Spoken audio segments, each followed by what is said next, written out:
여러분 안녕하십니까? 광주 MBC 뉴스투데이 시작합니다. 먼저 오늘의 주요 뉴스입니다. 탐방객들에게 무료로 개방됐던 지리산 국립공원 주차장을 국립공원관리공단 측이 조만간 유료화하겠다고 밝혀 논란이 일고 있습니다. 나주 부영 임대아파트의 부실공사로 인해 대대적인 보수공사가 진행되고 있는 가운데 입주민들이 소음 피해로 고통받고 있습니다. 광주 지역 미술계 일부에서 나오고 있는 비엔날레 전시관 설계를 재공모해야 한다는 주장에 대해 광주시가 받아들일 수 없다는 입장을 밝혔습니다. 목포 해경이 밀항을 도운 알선 총책을 검거했다며 이례적으로 언론 브리핑을 연 것에 대해 여러 가지 뒷말이 나오고 있습니다. 탐방객들에게 무료로 개방됐던 지리산 국립공원 주차장을 국립공원관리공단 측이 조만간 유료화하겠다고 밝혀 논란이 일고 있습니다. 이미 관광객들의 부담을 없애고 공간을 제공한다는 의미에서 입장료와 문화재 관람료를 받지 않고 있는 운영 방침과 정면으로 반대된다는 지적이 나오고 있습니다. 보도에 임지은 기자입니다. 화엄사로 가는 길목에 위치한 지리산 국립공원 주차장입니다. 주차 대수 400여 대, 약 3만 제곱미터 면적의 환경보 땅을 국립공원 공단이 위탁받아 무료로 운영하고 있습니다. 관광객들은 무료 주차장에 차를 댄 뒤 인근 숙박업소와 식당을 이용하고 있습니다. 그런데 오는 7월부터는 주차장을 자유롭게 이용할 수 없게 됩니다. 주차장 입구를 보시면 이렇게 차단기가 새로 설치됐는데요. 국립공원 공단이 관광객을 대상으로 주차비를 받기로 한 겁니다. 다른 데 가면 다 좋은데 많은데 마을하고 주차장 받는데 웃기고. 공단은 구례군이 화엄사를 왕복하는 전기 트램을 만들기로 하면서 노후화된 주차장 정비에 36억 원의 국비를 투입했고 이를 계기로 유료화를 추진하고 있습니다. 그러면서 지금처럼 주차장을 무료로 운영하고 싶다면 구례군이 나서줄 것을 주문했습니다. 현재 관광객들의 편의를 위해 주차장 4분의 1 면적에 대해 임대 비용을 지불하고 있는 구례군에게 주차장 전체에 대한 비용 지불을 요구한 겁니다. 구례군과 임대계약 체결을 통해서 군에서 무상으로 개방을 했던 관계여서 확정돼 있지는 않지만 현재 그런 방안도 하나의 안으로 가지고 있습니다. 하지만 구례군은 감정 평가 결과 최대 수천만 원까지 산정될 수 있는 임대료를 떠안기 부담스럽다는 입장입니다. 결국 공단은 구례군과 협상에 실패하자 주차비를 받기로 결정했습니다. 임대 금액이 몇 천만 원 이상 올라가면 부담스러운 건 사실이고요. 인근 상인들도 관광객을 유치하겠다는 공단의 취지와 주차장 유료화 정책은 모순된다며 반발하고 있습니다.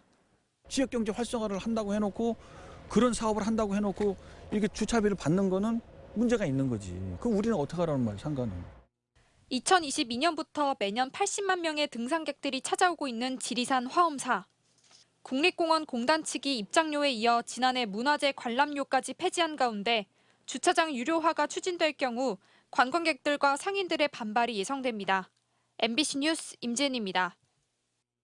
오늘 먼지에 주의가 필요합니다. 서쪽 지역을 중심으로 먼지가 많이 축적된 가운데 밤사이에도 국외 미세먼지가 유입되면서 당분간 먼지가 가득할 것으로 보입니다. 현재 광주의 미세먼지 농도 나쁨 수준 보이고 있습니다. 마스크 착용하시고요. 당분간 미세먼지 정보 꼼꼼히 확인하셔야겠습니다. 먼지는 가득하지만 고기압의 영향권에 들면서 날 자체는 맑겠습니다. 현재 위성 영상 보시면 하늘 깨끗하게 드러나 있는 상태인데요. 이른 출근길 무렵에는 곳곳에 안개가 끼어 있을 수 있어서 교통안전에 주의가 필요하겠습니다.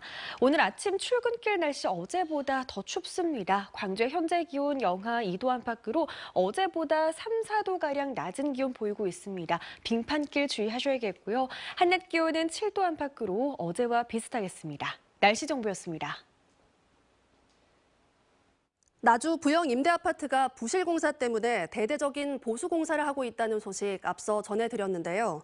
문제는 부실공사로 인한 피해를 입주민들이 고스란히 끌어안고 있다는 겁니다.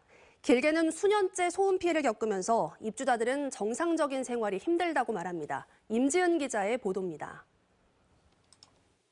평일 오전 집안 전체에 소음과 진동이 울려 퍼집니다.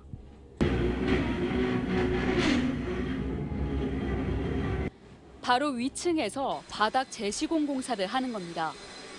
장비를 동원해 기존 마루를 모두 뜯어내는 작업입니다. 계속 낯섰어요. 멀리서 가면 오늘 가까이서 한가 봐요. 1분 정도 소리 세기를 측정해봤습니다. 작을 때는 30에서 40데시벨을 보이다가 커지면 60데시벨 내외, 순간 최대는 70데시벨을 보였습니다. 인테리어 공사가 공동주택 층간소음 대상은 아니지만 소음 기준으로만 하면 기준치를 초과한 수치입니다. 무엇보다 바닥에 충격을 가해 만들어진 소음이라 피해 범위가 넓다는 게 문제입니다. 현재 5층에서 공사가 진행 중인데요. 1층에서 소음 측정기로 소리를 측정해보니 공사 전과 후에 20데시벨가량 차이가 생겼습니다. 한 세대당 공사 기간은 약 4일이지만 수백 세대를 산발적으로 공사하면서 피해가 끊이질 않습니다. 전 세대가 계속 4층, 6층, 9층 번복하면서 이제 계속 공사를 하다 보니까 쉴 틈 없이 그냥 계속 소음이 들리는 것 같아요. 이렇다 보니 야간 근무하는 근로자나 신생아를 키우는 가정은 제대로 잠을 자지 못해 건강 이상 등을 호소합니다. 아예 한숨도 못 자버리니까 야간 근무에도 너무 지장이 있는 거예요. 속이 막 울렁거리고 막 공황장애 올 것 같이. 아이가 이제 소음 때문에 잠을 못 자다가 지쳐서 이제 갑자기 고열이 나고 눈이 돌아가면서 경기를 일으키기도 했거든요.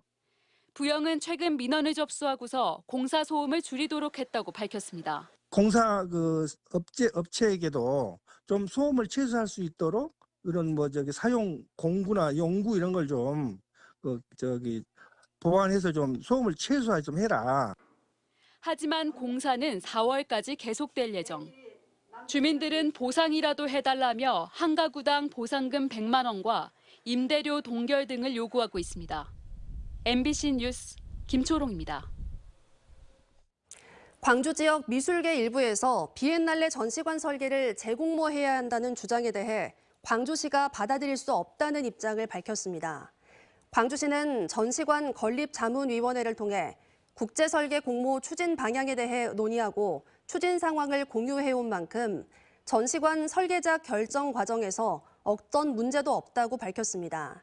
또 세계적인 위상을 갖춘 건축가를 지명 공모하는 방안도 나왔지만 공정성과 예산 문제 등으로 추진되지 못했다고 덧붙였습니다. 앞서 광주 미술계 원로들은 광주시가 미술인과 시민들의 기대를 외면한 채 일방적으로 전시관 설계를 결정했다며 재공모를 요구해왔습니다.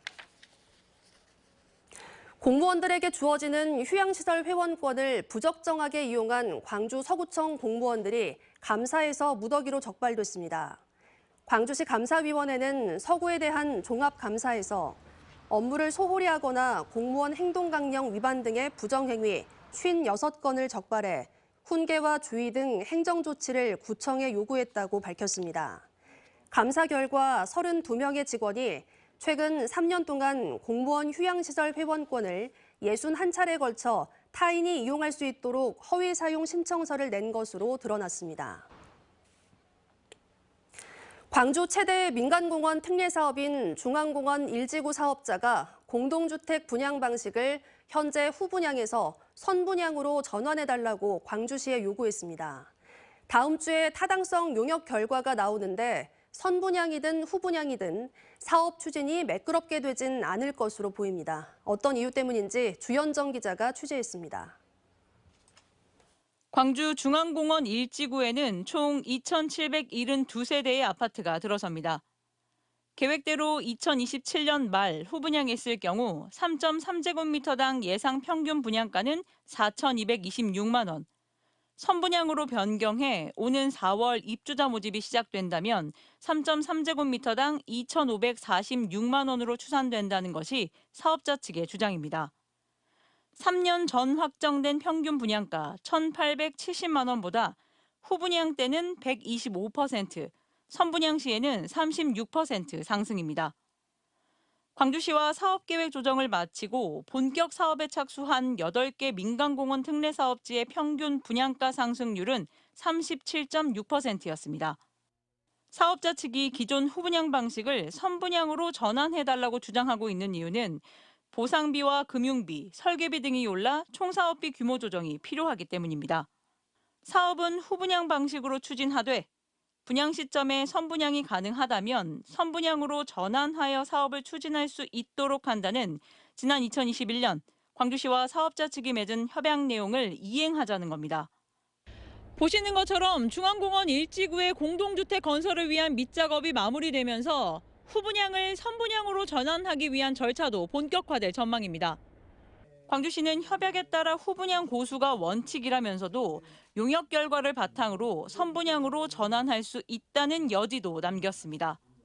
아직 선분양을 위한 협약은 진행되지 않는다는 이야기고 선분양의 가능성에 대해서는 저는 검토하고 있지 않으나 만약 사업자 측의 선분양을 원하면 그 협약서에 따라 새로운 협약을 맺어야 된다는 점을 말씀드립니다. 광주시가 전남대 산학협력단에 의뢰한 사업계획 타당성 검증 용역 결과는 다음 주에 나올 예정입니다. 후분양이 유지되더라도 3.3제곱미터당 4천만 원의 고분양가로 인해 사업 추진이 쉽지 않을 전망이고 선분양으로 전환하더라도 또다시 행정 절차를 밟아야 해 시간이 더 걸릴 수밖에 없다는 점에서 광주시의 고민이 깊어 보입니다. MBC 뉴스 주현정입니다. 행동하는 양심으로 불리며 수십 년간 사회 참여와 생명운동을 펼쳐온 고 정의행 호남 인권사랑방 의장의 유족이 5.18 정신적 손해배상 소송에서 승소했습니다. 광주지법 민사 14단독 최윤중 판사는 정 의장의 자녀 2명이 국가를 상대로 제기한 손해배상 소송에서 원고 일부 승소 판결하고 원고 2명에게 각각 2,800여만 원을 지급하라고 명령했습니다. 재판부는 전두환 등 신군부 세력에 의해 헌정질서 파괴 범죄가 자행되는 과정에서 정 의장이 불법 구금 등으로 정신적 고통을 받았음이 명백하다고 판결 이유를 밝혔습니다. 정 의장은 지난 1981년 민주화운동 관련자로 계엄군에 연행돼 1년가량 구타와 고문을 당했고 지난 2016년 지병으로 숨졌습니다. 5.18 기념재단이 5.18 민주화운동에 대한 허위 사실을 유포한 혐의로 서울 지역 인터넷 신문 기자를 고발했습니다. 5.18 기념재단은 허모 기자가 지난해 6월부터 최근까지 작성한 5.18 관련 기사에서 5.18은 무장폭동이었다고 표현해 허위 사실을 유포했다고 밝혔습니다. 이런 내용이 담긴 신문은 지난 2일 허식 인천시의회 의장이 동료 의원들에게 배포하면서 물의를 빚었습니다.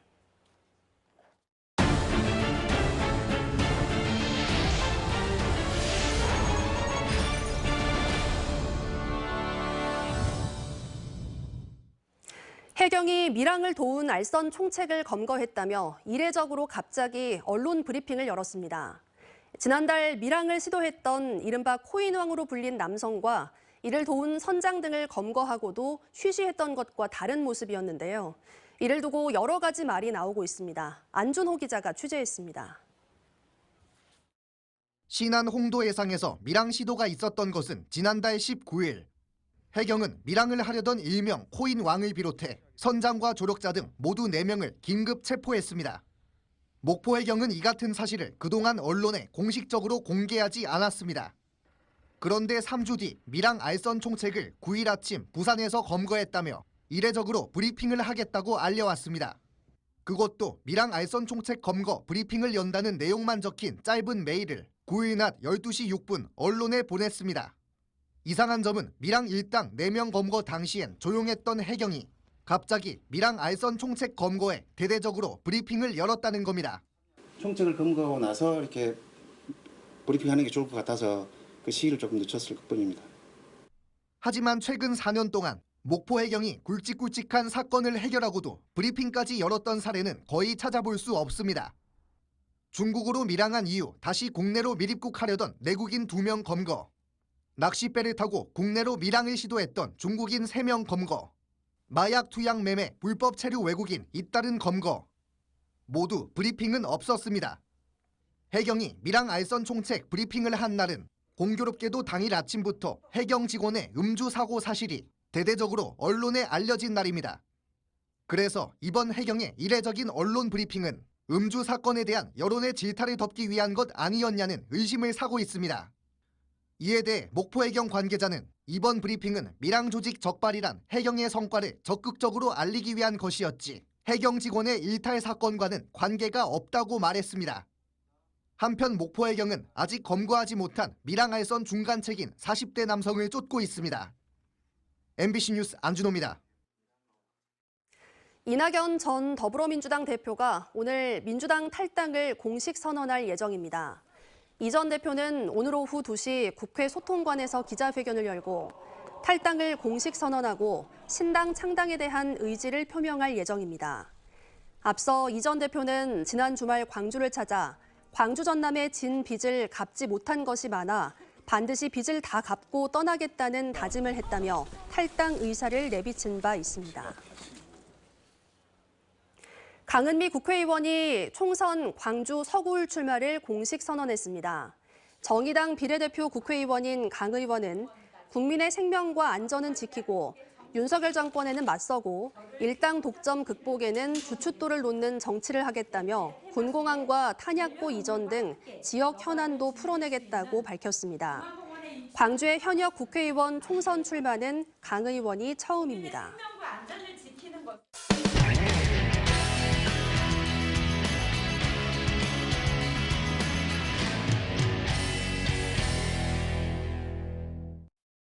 전북 출신인 이성윤 검사장이 전주에서 출판기념회를 개최하면서 전주울 전략공천설에 불이 붙고 있습니다. 윤석열 정권에 맞설 검찰 출신 인사로 민주당 내에서도 필요성이 제기돼 파장이 만만치 않은데요. 전주울은 이미 후보들이 난립한 상황이라서 자칫 내분을 초래할 수 있다는 걱정도 나오고 있습니다. 전주문화방송 강동엽 기자입니다. 문재인 정부 시절 서울중앙지검장 등을 지내며 당시 윤석열 검찰총장과 대립각을 세웠던 이성윤 검사장. 올해 4월 총선을 앞두고 전주울 전략공천설이 돌며 주목받고 있습니다. 고창 출신의 전주고 올라온 이 검사장이 전주를 찾아 자신의 저서 꽃은 무죄다 출판기념회를 열면서 전략공천설이 더욱 불붙는 모양새입니다. 그 검찰개혁이 성공을 했다면 이런 무도한 검찰 정권은 생기지 않았을 것이다. 저는 그렇게 확신하고요. 검찰 내 요직을 거친 이 검사장이 총선에서 당선되면 민주당 입장에서는 현 정부의 검찰 독재에 맞설 우군을 얻게 되는 셈. 또 공직 사퇴 기한 내에 사직서를 내면 사표가 수리되지 않아도 상관없어 출마에도 문제가 없는 상황입니다. 하지만 전주울 전략공천 성사 여부는 미지수입니다. 전주울이 전략공천 대상 지역구는 맞지만 현재 당내 도전자만 6명에 이르는 상황에서 이 검사장이 낙점되면 후폭풍이 상당하기 때문입니다. 자칫 내부 분열로 이어질 경우 현역 의원과의 본선 경쟁에서 밀릴 가능성을 배제할 수 없습니다. 특히 전주울 표심이 국민의힘 정운천 의원과 진보당 강성희 의원을 선택할 정도로 당 색깔에만 치우치지 않았다는 점 역시 공천 방식 결정을 어렵게 하는 대목입니다. 이미 출사표를 던진 후보들은 전략공천설을 경계하는 분위기입니다. 서울에서 활동했던 다른 지역에서 활동했던 이 지역에 와서 경선을 할 수 있도록 만들어야지 전략공천을 하게 되면 전주울은 기관 조직이 무너질 수도 있다. 이성윤 검사장의 전략공천이라는 변수까지 떠오르면서 민주당도 전주울 예비 후보들도 셈법이 복잡해졌습니다. MBC 뉴스 강동엽입니다. 단체 헌혈이 줄어드는 겨울방학 기간이면 혈액원마다 피가 모자라 발을 동동 구릅니다. 올해도 상황이 다르진 않은데요. 특히 방학 되면 헌혈 인구가 많이 줄어드는데 지금 대구 경북에는 O형 혈액의 경우 3일치도 남지 않았습니다. 대구문화방송 손은민 기자가 보도합니다. 헌혈의 집 동성로센터가 15년 동안 쓰던 낡은 장비와 공간을 새로 바꾸고 다시 문을 열었습니다. 문진실엔 칸막이와 자동문이 생겼고 침대 간격은 좀 더 넓어졌습니다. 코로나19 유행으로 한동안 거름하지 않던 헌혈자도 다시 헌혈의 집을 찾았습니다. 이번에 58번째 헌혈이고요. 코로나 때는 사실 조금 오기가 두렵더라고요. 와보니까 공간도 좀 넓게 쓴 것 같고 신경도 많이 쓴 것 같아서 이쪽에 오게 되는 것 같아요. 단체 헌혈이 줄어드는 방학 되면 혈액 부족 사태가 반복됩니다. 대구 경북혈액원이 가지고 있는 모든 혈액형의 혈액이 적정 수준인 5일 아래로 떨어졌습니다. 특히 A형과 O형이 부족합니다. 보유량이 3일치를 밑돌면 의료기관과 혈액을 어떻게 나눌지 협의해야 합니다. 혈액이 부족했을 때 실질적으로 병원에서 긴급 혈액을 사용할 수 없기 때문에 굉장히 위험한 일이 발생할 수 있습니다. 그런 부분들을 줄이기 위해서라도 시민 여러분들의 적극적인 참여가 좀 필요합니다. 지난해 대구 경북에서는 22만 9천여 명이 헌혈했습니다. 코로나19 사태를 지나며 전년보단 늘긴 했지만 목표치의 70% 수준에 머물렀고 헌혈자 셋 중 2명이 10대와 20대였습니다.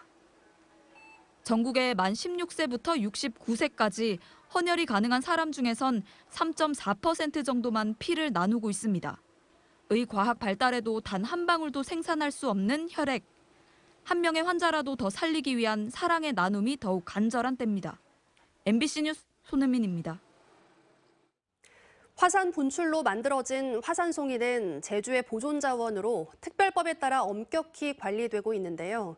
그런데 특이한 모양으로 조경이나 인테리어에 자주 사용되면서 불법 거래가 버젓이 이루어지고 있습니다. 제주문화방송 이소현 기자의 보도입니다. 중고 거래 앱에서 활발히 거래가 되고 있는 제주 화산송이. 포대별 다양한 가격은 물론 트럭으로 구매를 원한다는 글도 눈에 띕니다. 화산송이 이거 제주산인 거죠? 네, 산에서 파봤으니까. 개인적으로 파온 거예요. 매매업 등록은 된 곳이에요? 그런 건 아니에요. 그냥 우리 철거업체예요. 하지만 이렇게 화산송이를 사고 파는 건 엄연한 불법입니다.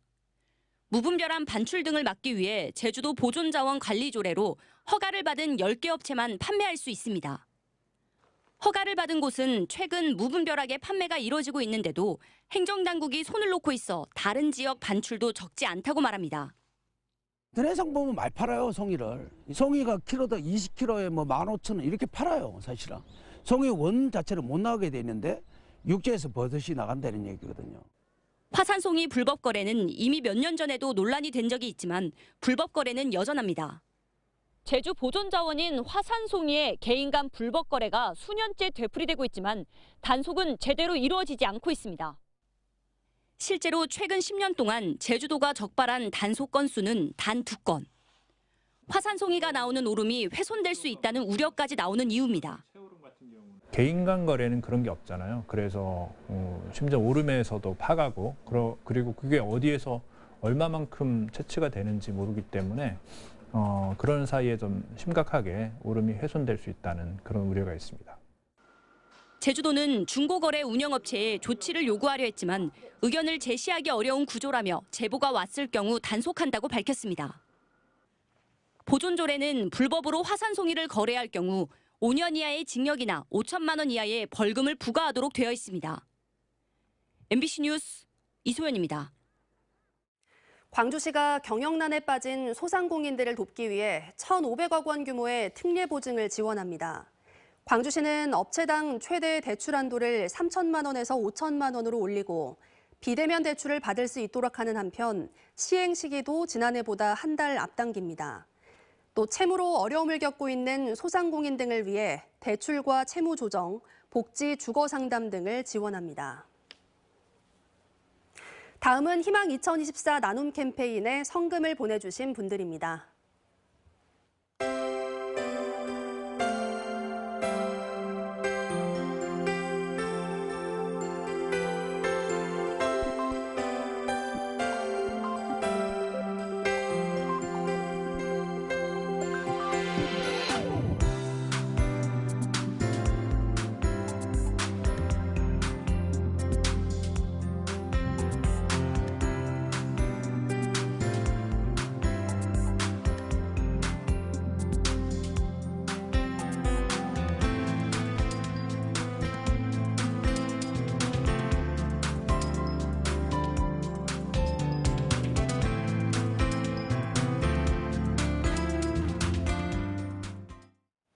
오늘 먼지에 주의가 필요합니다. 서쪽 지역을 중심으로 먼지가 축적된 가운데 밤사이에도 국외 미세먼지가 유입되면서 당분간 먼지가 가득할 것으로 보입니다. 현재 광주의 미세먼지 농도 나쁨 수준 보이고 있는 만큼 오늘 마스크 착용 꼭 하시고요. 미세먼지 정보도 꼼꼼히 확인하시기 바랍니다. 먼지는 가득하지만 위성 영상상으로 하늘은 깨끗하게 드러나 있습니다. 고기압의 영향권에 들면서 대체로 맑은 날씨가 이어지겠는데요. 이른 출근길 무렵에는 곳곳에 안개가 끼어 있을 수 있겠습니다. 기온은 어제보다 내림세를 보이겠습니다. 더 쌀쌀한 출근길이 되겠습니다. 광주의 현재 기온 영하 2도 안팎으로 어제보다 3, 4도가량 낮은 기온에서 시작했습니다. 곳곳에 빙판길이 나타날 수 있는 만큼 교통안전에 주의하셔야겠고요. 한낮 기온은 어제와 비슷하겠습니다. 대부분 지역의 낮 기온 7도에서 9도 분포로 낮 동안은 큰 추위 없겠습니다.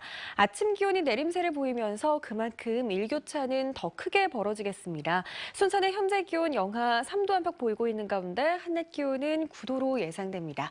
바다의 물결은 최고 2m에서 2.5m로 일겠습니다. 다가오는 주말까지는 큰 추위 없겠는데요. 일요일 비가 지난 이후 다음 주부터는 추위가 이어지겠습니다. 날씨 정보였습니다. 뉴스 마칩니다. 함께해 주신 여러분 고맙습니다. 언제 어디서나 내 손 안의 뉴스. 광주 MBC 뉴스 유튜브 구독으로 함께하세요.